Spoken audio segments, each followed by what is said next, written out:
ইসলামের ইতিহাসে যে সকল মনীষীর নাম স্বর্ণাক্ষরে লেখা রয়েছে, হযরত লুকমান হাকিম রহমতুল্লাহি আলাইহি তাদের মধ্যে অন্যতম। তিনি নবী ছিলেন না, কিন্তু আল্লাহ তাআলা তাকে এমন অতুলনীয় জ্ঞান ও প্রজ্ঞা, হিকমত দান করেছিলেন যে পবিত্র কোরআনে তার নামে একটি পূর্ণাঙ্গ সূরা, সূরা লোকমান নাজিল হয়েছে। তার জীবন, দর্শন এবং সন্তানদের প্রতি তার অমূল্য উপদেশ যুগ যুগ ধরে মানব জাতির জন্য পথের দিশা হয়ে আছে। হযরত লোকমান হাকিমের সঠিক বংশপরিচয় বা জন্মস্থান নিয়ে মতভেদ থাকলেও অধিকাংশ ঐতিহাসিক একমত যে তিনি আফ্রিকার নুবা বা হাবশা, বর্তমানে ইথিওপিয়া অঞ্চলের অধিবাসী ছিলেন। তিনি দেখতে কৃষ্ণকায় এবং শারীরিক গঠনে সাধারণ হলেও তার অন্তর ছিল জ্ঞানের আলোয় আলোকিত। প্রথম জীবনে তিনি একজন দাস ছিলেন। বিভিন্ন বর্ণনায় তাকে কাঠমিস্ত্রি, দর্জি বা রাখাল হিসাবে উল্লেখ করা হয়েছে। তবে পেশা যাই হোক না কেন, তার সততা, বিশ্বস্ততা এবং গভীর চিন্তাশীলতার কারণে তিনি মনিবের নিকট অত্যন্ত প্রিয়ভাজন হয়ে ওঠেন। পরবর্তীতে তার প্রজ্ঞার খ্যাতি ছড়িয়ে পড়লে তিনি দাসত্ব থেকে মুক্তি লাভ করেন। বর্ণিত আছে যে আল্লাহ তাআলা হযরত লোকমান হাকিমকে নবুয়ত এবং হিকমত এই দুইটির মধ্যে যেকোনো একটি বেছে নেওয়ার সুযোগ দিয়েছিলেন। লোকমান হাকিম বিনয়ের সাথে বললেন, হে আমার রব, যদি আপনি আমাকে নবী হওয়ার আদেশ দেন, তবে আমি আপনার আদেশ পালনে প্রস্তুত, কারণ আপনি আমাকে সেই কঠিন দায়িত্ব পালনের শক্তি দেবেন। কিন্তু যদি আমাকে বেছে নেওয়ার সুযোগ দেওয়া হয়, তবে আমি হিকমত বা প্রজ্ঞা গ্রহণ করতে চাই, কারণ নবুয়তের দায়িত্ব অত্যন্ত কঠিন ও ভারী, যা পালন করার শক্তি হয়তো আমার নেই। তার এই বিনয় ও বিচক্ষণতায় আল্লাহ অত্যন্ত সন্তুষ্ট হন এবং তাকে অতুলনীয় প্রজ্ঞা দান করেন। পবিত্র কোরআনে আল্লাহ বলেন, আর আমি অবশ্যই লোকমানকে হিকমত দান করেছিলাম, এই মর্মে যে তুমি আল্লাহর প্রতি কৃতজ্ঞতা প্রকাশ করো। সূরা লোকমান আয়াত ১২। হযরত লোকমান হাকিম রহমতুল্লাহি আলাইহি এর প্রজ্ঞার শ্রেষ্ঠ নিদর্শন হল তার পুত্রের প্রতি দেওয়া উপদেশমালা, যা পবিত্র কোরআনে উল্লেখ করা হয়েছে। এই উপদেশগুলো শুধু তার সন্তানের জন্য নয়, বরং গোটা মানবজাতির জন্য এক পাথেয়। এর কয়েকটি প্রধান অংশ হল: ১. হে আমার পুত্র, আল্লাহর সাথে কাউকে শরিক করো না। নিশ্চয় শিরক হচ্ছে সবচেয়ে বড় জুলুম। ২. পিতামাতার প্রতি সদ্ব্যবহার। তিনি পিতামাতার খেদমতের উপর গুরুত্ব আরোপ করেছেন, তবে আল্লাহর অবাধ্য হয়ে কোনো কাজ করতে নিষেধ করেছেন। ৩. আল্লাহর সর্বজ্ঞান সম্পর্কে সচেতনতা। হে আমার পুত্র, কোনো বস্তু যদি সরিষার দানা পরিমাণও হয় এবং তা যদি থাকে কোনো পাথরের ভেতরে কিংবা আসমানসমূহে বা জমিনে, আল্লাহ তাও উপস্থিত করবেন। নিশ্চয় আল্লাহ সবকিছুর খবর রাখেন। ৪. সৎ কাজের আদেশ ও অসৎ কাজে নিষেধ।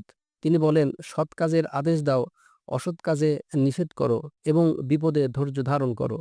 নিশ্চয় এটি অন্যতম দৃঢ় সংকল্পের কাজ। ৫. অহংকার বর্জন।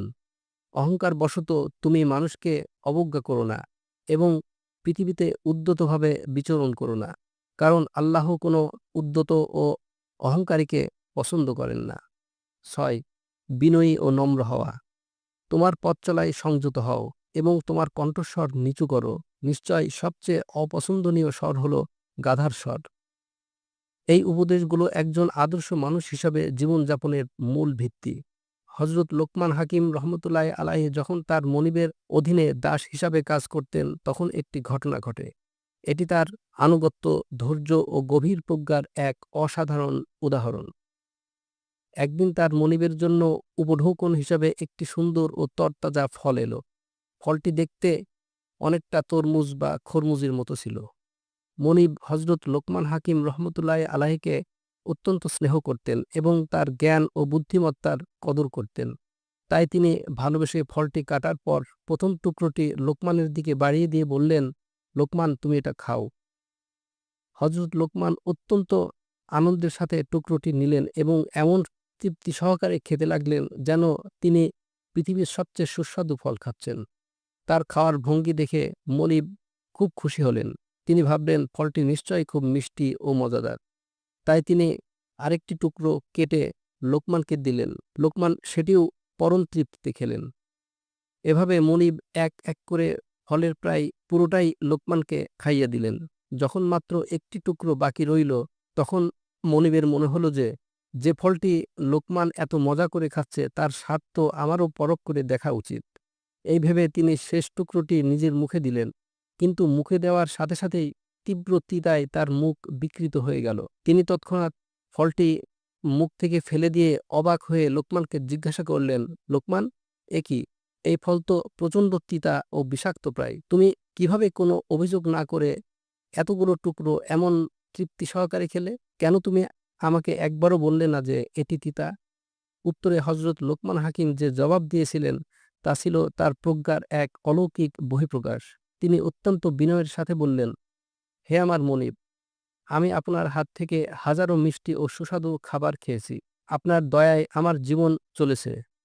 আজ জীবনে প্রথমবার আপনার হাত থেকে একটি তিতা জিনিস আমার মুখে এলো।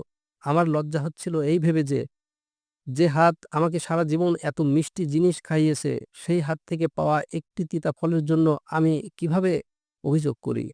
আমার বিশ্বস্ততা ও কৃতজ্ঞতা আমাকে এটা করার অনুমতি দেয়নি। আমি ভেবেছি হয়তো এর পেছনেও আল্লাহর কোনো হিকমত লুকিয়ে আছে। এই উত্তর শুনে মুনিব নির্বাক হয়ে গেলেন। তিনি লোকমানের আনুগত্য, ধৈর্য ও কৃতজ্ঞতাবোধ এবং গভীর চিন্তাশীলতা দেখে মুগ্ধ হলেন। তিনি বুঝতে পারলেন লোকমান কোনো সাধারণ মানুষ নন, বরং তিনি আল্লাহর পক্ষ থেকে বিশেষ জ্ঞানপ্রাপ্ত একজন অসাধারণ ব্যক্তি।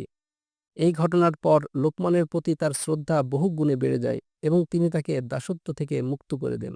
এই ঘটনাটি কোনো প্রচলিত অলৌকিক ঘটনা নয়, যেখানে আকাশ থেকে কিছু নেমে এসেছে বা কোনো জড়বস্তু কথা বলেছে, বরং এটি হলো চরিত্রের এক অলৌকিক দৃঢ়তা ও প্রজ্ঞার ঘটনা।